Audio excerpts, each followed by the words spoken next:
Հարգելիներս, դուք ինձ շատ եք հարցնում, ինչպես ունենալ անձնական հարաբերություններ, բայց այստեղ կարևորը ոչ միայն ունենալ անձնական հարաբերություններն է, այլ նաև առողջ անձնական հարաբերություններ։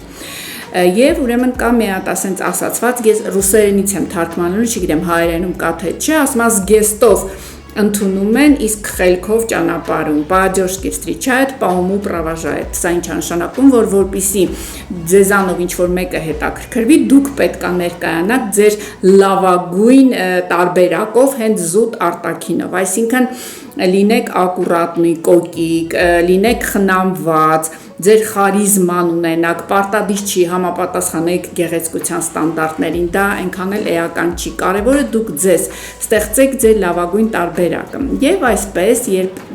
ձեզանով հետաքրքրվում է ինչ-որ մեկը, հիմա ինչն է շատ կարևոր, մի խեղտեք այդ մարդուն ձեր սիրով, այսինքն ամենտեղ մի եղեք իր հետ, հա, այն որ մի ծածկեք իրեն ձեզանով, այն որ 5 րոպե զանգում են, 5 րոպե մեկ զանգում են, ոնց է կյանքս բան, դա կարող է միառժամանակ սկզբում դուրը գալ, բայց հետո այդ խեղտելը, այդ սիրով խեղտելը վանում է,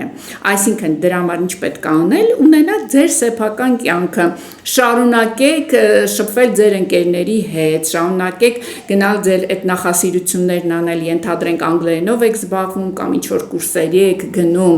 այսինքն չպետք է նոր անձ ձեր կյանք մտած ձեր ընկերը կամ ընկերուհին լինի ձեր ամեն ինչը, ձեր արևը, հա, դուք պետք է իրան սիրեք, հարգեք, լավ վերաբերվեք, բայց մի խեղտեք ձեր սիրով, որովհետև ոչ ոքի դուրը դա ի վերջո չի գալի եւ հետո չեք ընկնի սիրային կախվածության մեջ, այդ դա է իսկական առողջ հարաբերությունները եւ իհարկե ես վստահ եմ, որ դու կարող ես